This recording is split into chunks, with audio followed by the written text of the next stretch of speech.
Nung lumalaki pa lang ako, talagang nakasanayan ko na ang GMA. Siyempre, yung pampararam-pampam, di ba?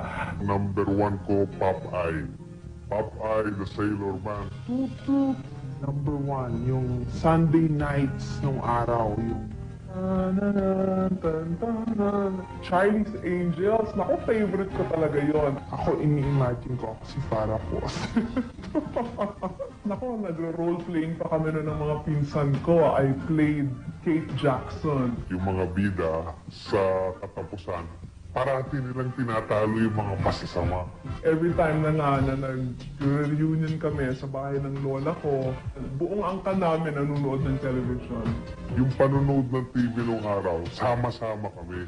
Isang grupo kami, kaya pare-pareho yung programang gusto namin. Kasi lahat pala ng tao nanonood noon, parang hindi ako makapaniwala na kasama na nila ako.